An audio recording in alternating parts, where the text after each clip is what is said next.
et messieurs, bonjour, bienvenue à vous dans ce nouveau numéro de Comment va la santé. Aujourd'hui, on s'intéresse à la contraception. Comment bien choisir votre contraception? Il faut savoir qu'en France, c'est la loi de 1967 qui autorise la contraception en France. La pilule est certes la méthode la plus utilisée, mais ce n'est pas la seule. Aujourd'hui, on en parle avec Dr Abdon Goudio. Docteur, bienvenue à vous. Bonjour Aïssa, comment allez-vous? Très bien. Alors, j'ai cité à plusieurs reprises le mot contraception, mais oui. Qu'est-ce que ça veut dire exactement? C'est un moyen qu'utilisent les femmes et les couples dans un rapport hétérosexuel pour éviter d'avoir des enfants quand ils ne le désirent pas. Cela permet d'avoir une vie sexuelle épanouie sans forcément avoir en tête le risque d'une grossesse non désirée. D'accord. Donc choisir quand on souhaite avoir un enfant. Absolument. Mesdames et messieurs, nous accueillons dans un instant notre invité du jour, Dr Paul Barnu.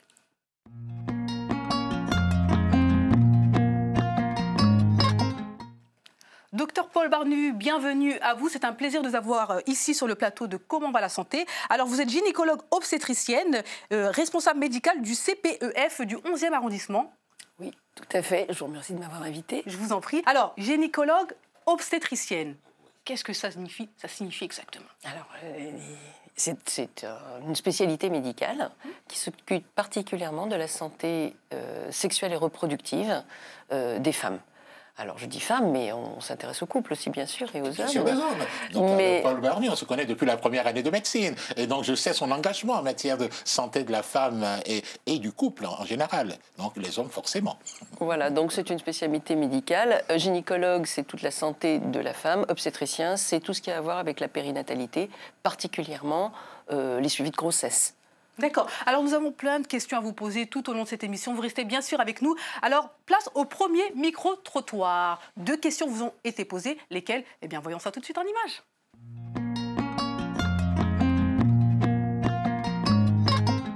Que vous évoque le mot contraception? Contraception, c'est juste pour éviter les grossesses non voulues. Contraception, je ne sais pas. Contraception, c'est tout moyen pour ne pas tomber enceinte. C'est une sorte de protection, en fait.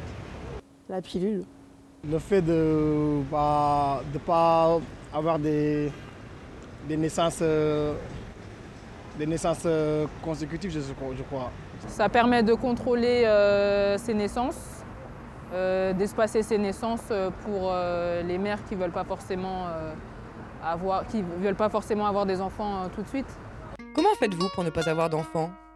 Avec la préservative. Je me retiens spirituellement et je ne me donne pas au sexe, en fait. Pour ne pas avoir d'enfants, il y a la pilule, il y a le préservatif. Il y en a d'autres. Qu'est-ce que je fais pour ne pas avoir d'enfants? Les préservatifs. Le moyen de ne pas avoir des enfants, c'est suivre les périodes de fécondité de l'épouse que vous avez. Je me protège, je prends la pilule régulièrement et mon ami aussi utilise le préservatif. Allez, de retour sur le plateau avec Dr Abdon et Dr Paul Barnu. Alors, les réponses, elles sont plutôt correctes. Complètement. Oui. Ah oui. Alors, on a souvent le préservatif qui revient Régulièrement, la pilule, et puis l'abstinence. L'abstinence ne dure que le temps de l'abstinence. Donc, j'aimerais quand même que Paul rebondisse par rapport à la question posée par ce monsieur autour de est-ce qu'on peut arriver en démarche spirituelle, suivre le signe de sa femme, avoir une contraception efficace? Alors, je crois que c'était 2 monsieur. Il y a un monsieur qui a dit « je m'abstiens et j'utilise la spiritualité pour ça ». Ma foi, ça marche. Ne pas avoir de rapport sexuel, ça marche très bien. Mais je ne pense pas que ce soit l'objectif de toutes les femmes et de tous les hommes. Absolument. Au fond, la contraception, ça permet d'avoir une sexualité épanouie sans avoir la crainte de mettre en route une grossesse qu'on ne souhaite pas. Voilà. Alors après, il y a un autre monsieur, il était très intéressant. Il a dit, moi, je vais voir le cycle de ma femme et donc... Ça fonctionne, ça? Alors, c'est toute la question. C'est si on était des horloges, ça marcherait bien, mais on n'est pas des horloges, on est des êtres humains. Le cycle de la femme est variable. L'ovulation, la période d'ovulation est tout à fait variable aussi. Et la durée de vie du spermatozoïde, eh bien, elle peut être... Quand on fait de la contraception, on peut penser que ça peut être même jusqu'à 8 jours. Vous vous rendez compte? D'accord, donc... ça dure un certain temps. C'est pas une méthode très fiable. Du coup, une ovulation entre le 10e et le 17e jour du cycle, plus un spermatozoïde qui peut durer vivant 8 jours, ça va pas terrible. être terrible. Alors on va revenir sur des contraceptifs fiables, notamment la pilule. Absolument. Exactement. Oui.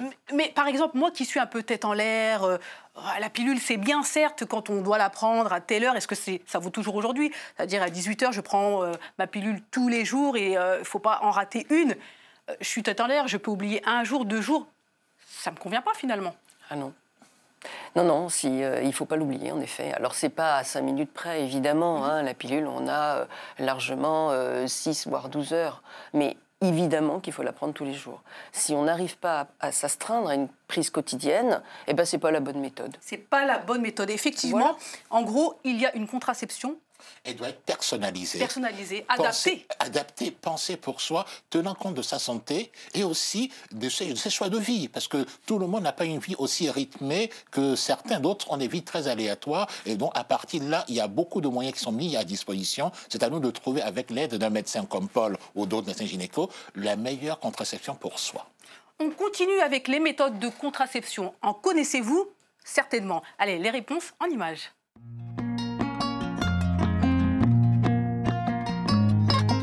Quelle méthode de contraception connaissez-vous?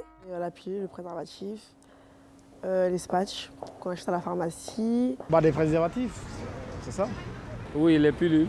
Si c'est une femme, c'est les pilules. Je ne vais pas dire des pilules parce que c'est des risques aussi. Parce qu'après, il y a des conséquences qui ne sont pas bien pour la santé aussi. La pilule, l'implant, le stérilet ou le préservatif. L'anneau. Avec qui parlez-vous de contraception? Avec mon épouse, mais pas avec n'importe quelle âme. Avec ma gynécologue et mon homme aussi. Et surtout avec ma fille, parce qu'elle a 18 ans et c'est un sujet très important. Je la mets à l'aise pour qu'elle puisse me raconter un peu des petites histoires. Et puis le jour où elle aura vraiment un pépin, elle pourra venir m'en parler et voilà. Voilà les différents moyens de méthode de contraception. Ils sont forts aujourd'hui, les personnes que nous avons interviewées. La liste n'est pas exhaustive, mais déjà, il y a des éléments clairs qui ressortent. Je crois que Paul va nous en parler de manière plus détaillée. Alors là, franchement, je trouve que vous avez un public en micro-trottoir qui est tout à fait éduqué et qui sait les choses, en sachant que dans la réalité, la méthode la plus utilisée, c'est le retrait. Voilà, qui ne marche pas forcément très bien parce qu'il faut une maîtrise de soi. Et qui a fait le joli bébé à la France. Oui. Alors, et dans le monde. Oui. Donc, le préservatif, c'est une vraie méthode aussi, mais après, on parlera probablement de l'efficacité des méthodes. Et après, c'est le choix aussi des couples de savoir de quel niveau d'efficacité dont ils veulent bénéficier. Pilule, dispositif intra-utérin, implant, tout à fait. Patch, anneau, vaginal. Tout à fait. Ça a été cité à peu près. Oui. Certains ont été cités. Oui. On va vraiment en discuter plus longuement dans un instant. Mais moi, ce qui me vient tout de suite à l'esprit, c'est je suis jeune ou moins jeune, je cherche un moyen de contraception. Quelles sont les questions que je dois me poser? Alors, déjà... Pour avoir la contraception adaptée. Déjà, je pense qu'il faut consulter quand même. Alors, pas forcément un gynécologue, hein, ça peut être une sage-femme ou ça peut être même son médecin traitant. Hein, lui déposer cette question-là, en disant voilà, moi je souhaiterais quand même avoir une sexualité plus tranquille et donc adopter une méthode de contraception qui me convient. Et bien sûr qu'il va quand même falloir, le médecin va s'assurer qu'il n'y a pas de contre-indication. C'est médical.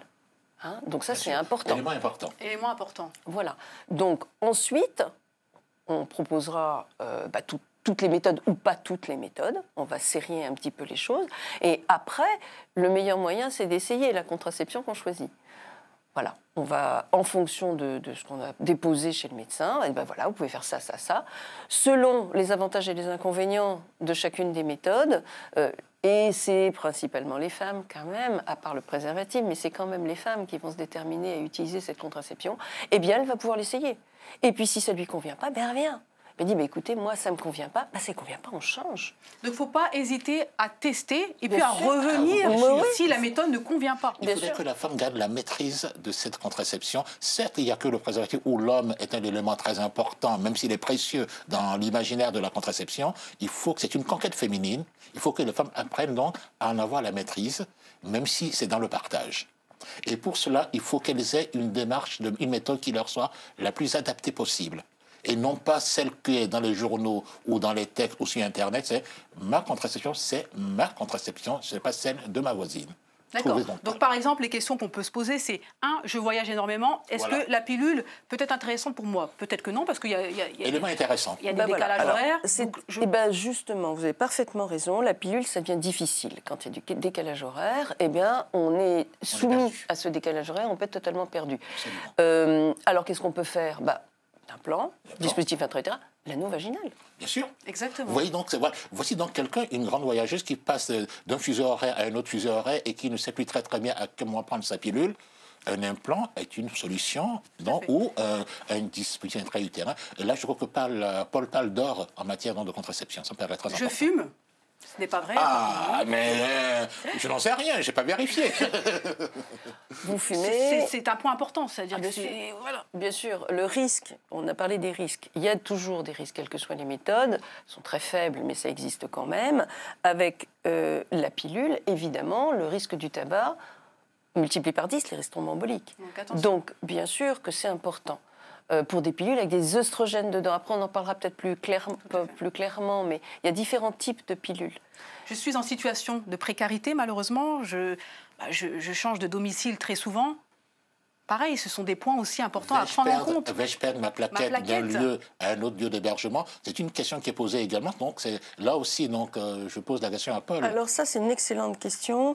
Et au fond, ça me permet non plus de parler de la contraception elle-même, parce que ces femmes, elles ont droit à toutes les méthodes de contraception. Absolument. La précarité sociale ne doit pas entraver le droit des femmes. Donc, ça me permet de dire que dans toutes les villes de France, dans tous les arrondissements de Paris, il y a des centres de planification familiale. Et là, on a un accès gratuit. Même si on n'a pas la sécurité sociale, même si on n'a pas de droit ouvert, même si, peu importe, on a accès à ces centres et on peut avoir des délivrances, dans la majorité des cas, des délivrances gratuites de contraceptifs. Information très importante. Oui. Donc, les fameux CPEF, on en a parlé dès le départ. C'est important. Très important, gratuité d'accès à la contraception. Et inconditionnalité. Absolument. Et ça tombe bien, parce qu'on y va. Allez, c'est parti, 11e arrondissement, le CPEF, Centre de planification familiale.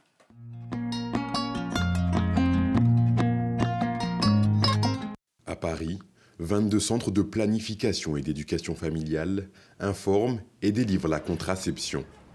Dans ce centre du 11e arrondissement de la capitale, Tania accueille, conseille et oriente. C'est important de parler de contraception avec un professionnel et c'est important surtout d'être à l'aise, d'être bien accueilli, de se sentir en confiance et de savoir que la personne qui est en face de soi, donc le professionnel, ne va pas vous imposer une certaine contraception, mais va essayer de chercher celle qui est la plus adaptée en fait à sa vie, à son mode de vie, à sa vie sexuelle. Et cette dame aussi qui vient donc pour le contrôle de son dispositif intra-utérin. Une conseillère conjugale est également dans ce centre. Françoise s'attache à responsabiliser les hommes sur la question de la contraception.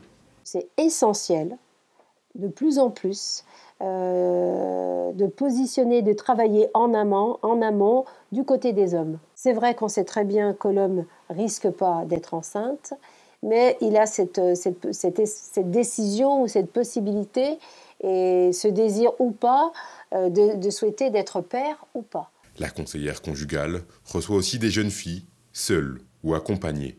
Le principe, c'est que moi, je reçois individuellement, d'une façon confidentielle, une jeune femme mineure, majeure, à propos de toutes ces questions de sexualité, de contraception, pour pouvoir qu'elle puisse tranquillement s'autonomiser autour de la puberté, autour des règles, autour de ces questions de contraception et de protection, mais sans la présence de la mère. En France, près de 1200 centres de planification et d'éducation familiale sont répartis sur l'ensemble du territoire. Hommes et femmes peuvent bénéficier gratuitement et anonymement de consultations relatives à la contraception. Merci à Tania Delestré, secrétaire médicale, et à Françoise Guéras, conseillère conjugale, bien sûr, d'avoir répondu à nos questions. Allez, on continue cette belle émission avec Dr Paul Barnu.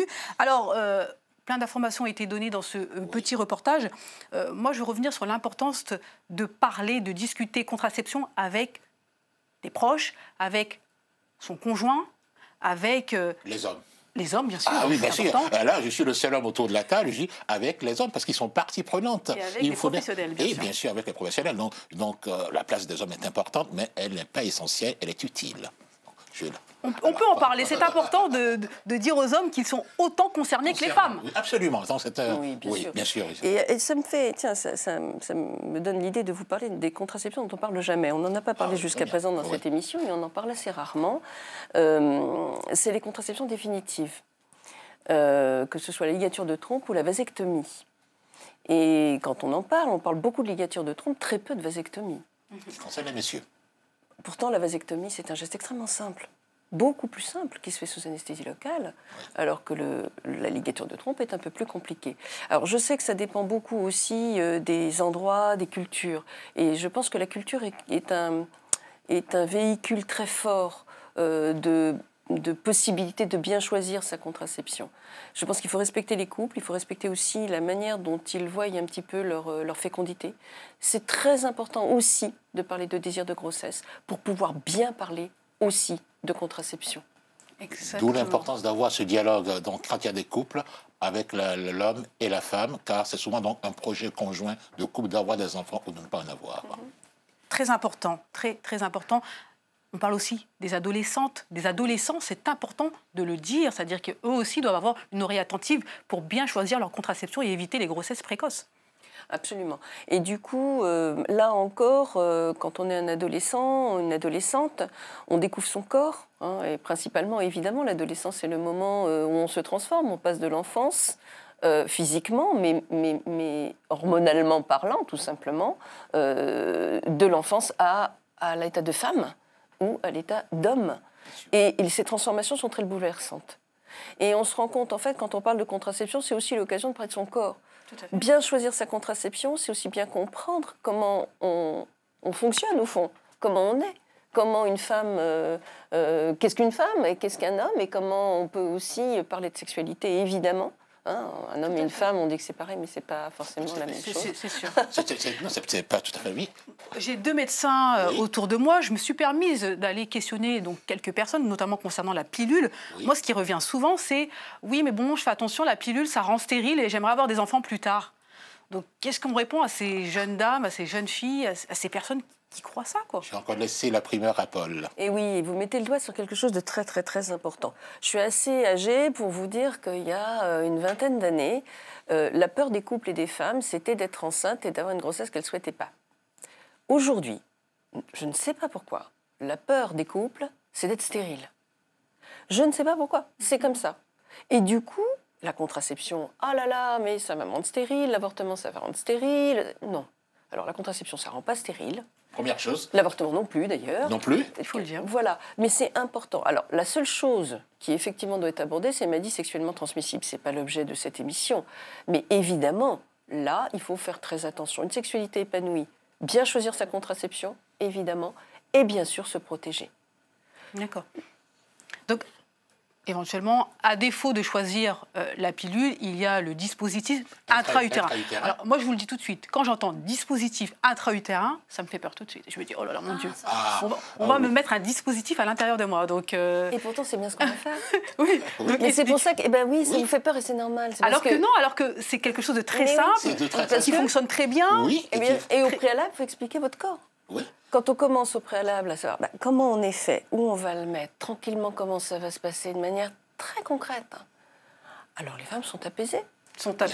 C'est plus simple, pas d'oubli. Pas d'oubli. Le dispositif est là. Eh bien, vous savez que depuis les Égyptiens, ils le connaissaient. Ils n'avaient peut-être pas les moyens modernes qu'on a aujourd'hui. Donc, ça veut dire qu'en fait, ça a déjà été pensé. Donc, connaître son corps est le minimum. Mais pour l'apprentissage, c'est pas facile de découvrir un organe qui est à l'intérieur du corps, d'où l'aide des gynécologues qui sont là pour expliquer ce qui se cache, alors que chez le monsieur, tout se voit à l'extérieur. Donc c'est plus facile. Donc on imagine le sexe masculin. Il faut penser et repenser le corps féminin avec l'aide de personnel compétent. D'accord, donc le dispositif intra-utérin, c'est en bas, entre guillemets, sûr, oui. et l'implant, c'est bien sous la peau. Oui. Voilà. Donc, peut-être plus simple pour celles qui éventuellement auraient peur d'avoir un... C'est le choix de chacun. Il faut toujours pouvoir écouter, d'où le temps de dialogue. J'ai bien aimé le discours tenu par la conseillère conjugale et par Tania, tous les deux ont pris le temps de l'écoute, le temps du partage. C'est là où émerge la solution la meilleure pour la personne qui vient demander une contraception. Et en tant que professionnel, est-ce que vous proposez Vous proposez toutes les méthodes. Et après, mais c'est d'abord informer. Je crois que le plus important pour bien choisir sa contraception, mais c'est vrai pour tout au fond, c'est d'être bien informé. Et l'information, elle doit passer par l'intégralité des éléments que la femme doit avoir pour pouvoir choisir. Mais l'homme aussi. Du coup, bien sûr qu'on va proposer l'intégralité des méthodes, en fonction bien sûr des contre-indications médicales qui peuvent se poser, et en outre, suivre la femme dans sa demande. Bien sûr, et ça c'est vraiment très très important. Et qu'elle sache surtout qu'elle peut en changer. Oui. Et ça c'est important. Un implant, ah bah oui, un implant, bah oui, mais je vais le garder 3 ans, parce que c'est 3 ans la durée. Mais pas forcément. Pas forcément. Si au bout d'1 an, maintenant, moi j'en ai marre de l'implant, je veux autre chose, on change. C'est important de le dire, rien n'est définitif. On peut changer quand on le souhaite. L'implant, on peut l'enlever, le dispositif intra-utérin, on peut l'enlever également. Et la pilule, on peut la changer aussi. La pilule aussi, on peut la changer. Absolument. Donc n'hésitons pas à tester et puis voir si ça nous convient ou pas, et on peut faire marche arrière. Absolument. J'ai tout compris? J'espère, mais il faut quand même retenir de ceci qu'une contraception permet une sexualité la plus épanouie possible avec l'esprit libre d'une grossesse choisie. On a des enfants quand on le souhaite. C'est aussi une des conquêtes féminines du siècle dernier et d'aujourd'hui, avoir la liberté d'avoir des enfants dans le couple et pour la femme. Je choisis quand je souhaite avoir un enfant et le nombre d'enfants que je veux aussi. Tout ceci fait partie du travail qu'apporte. Plutôt, c'est une avancée considérable de la contraception pour l'ensemble de l'humanité. Nous sommes presque au terme de l'émission. Ça va très, très vite. C'est parti pour le bon à savoir.